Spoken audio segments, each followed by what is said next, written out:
Assalamualaikum warahmatullahi wabarakatuh. Tabipun.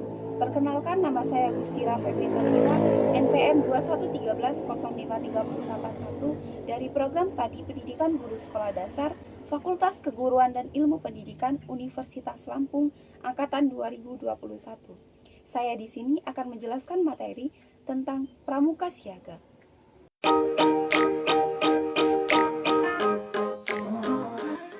Pembahasan yang pertama ialah definisi pramuka siaga. Pramuka siaga adalah sebutan bagi anggota pramuka yang berumur 7-10 tahun. Disebut sebagai pramuka siaga karena sesuai dengan perjuangan bangsa Indonesia dengan berdirinya Budi Utomo pada tahun 1908 sebagai tonggak awal perjuangan bangsa Indonesia. Satuan terkecil dari anggota siaga disebut sebagai barung dan satuan dari beberapa barung disebut sebagai perindukan.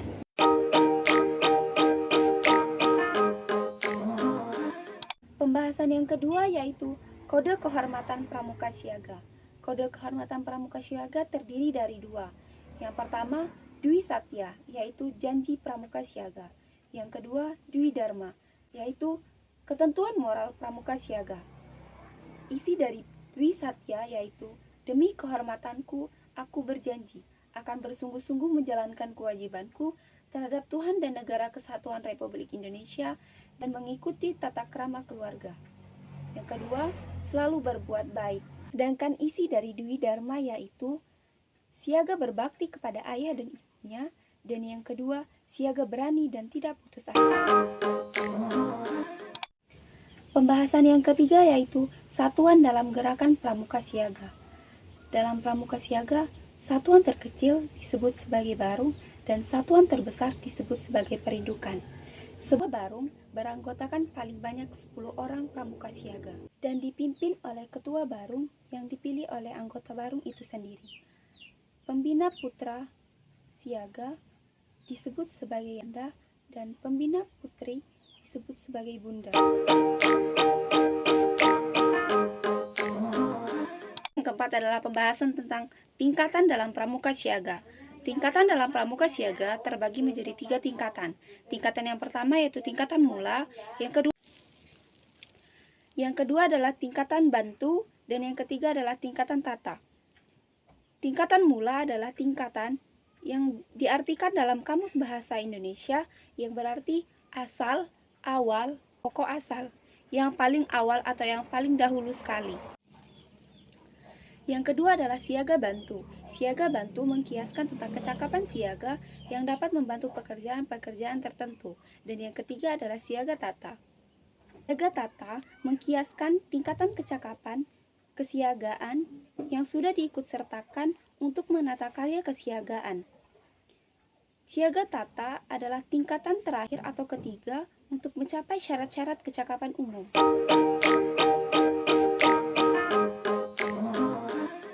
Yang kelima adalah tanda kecakapan umum atau TKU. TKU untuk siaga berbentuk sebuah jamur atau disebut sebagai mancung, yakni bunga pohon kelapa yang baru tumbuh. Kelopak bunga diletakkan miring menggambarkan bunga pohon kelapa yang selalu memperlihatkan sudut miring batang pohonnya, yang mengibaratkan keterkaitan pramuka siaga dengan orang tua dan keluarganya. Yang keenam adalah tanda kecakapan khusus atau TKU. Selain tanda kecakapan umum, siaga dipersilakan untuk mengambil tanda kecakapan khusus sesuai dengan minat dan bakatnya. Secara umum, tanda kecakapan khusus terbagi menjadi 3 tingkatan, yakni purba, madya, dan utama.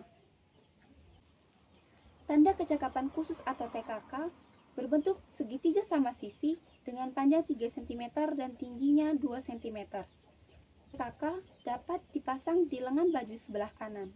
Membentuk setengah lingkaran dikelilingi tanda keluarga dengan puncak menghadap ke bawah sebanyak 5 buah.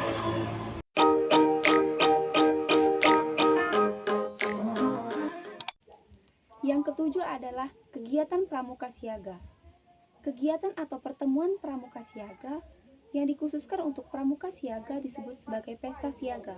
Pesta siaga adalah pertemuan dalam bentuk perkemahan besar selama 1 hari tanpa menginap.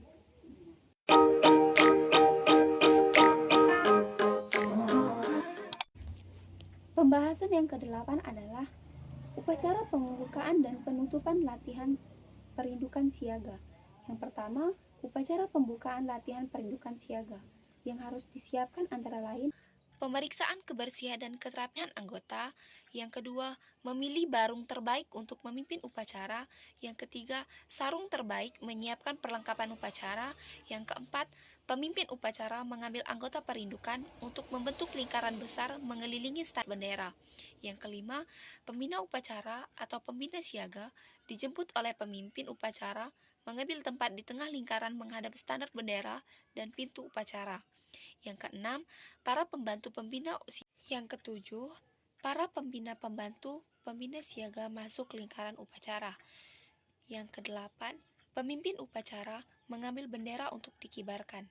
Yang kesembilan, pada waktu bendera sampai di pintu upacara, semua anggota perindukan memberikan hormat hingga selesai. Yang ke-10, pembina upacara atau pembina siaga membaca Pancasila dan ditiru oleh semua anggota. Yang ke-11, pemimpin upacara membaca Dwi Satya diikuti oleh semua anggota perindukan.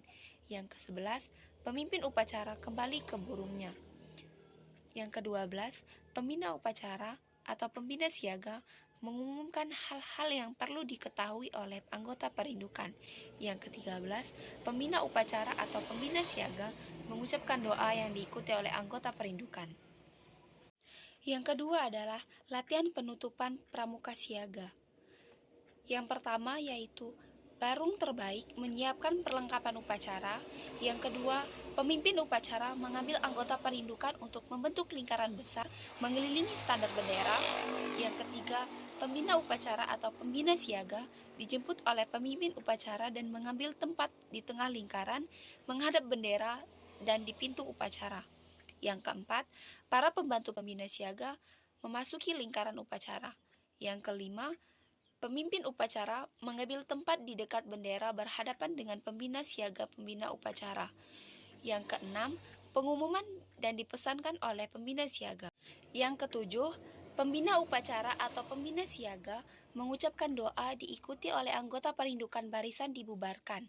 Anggota perindukan diminta diri kepada para pembina dengan bersalaman.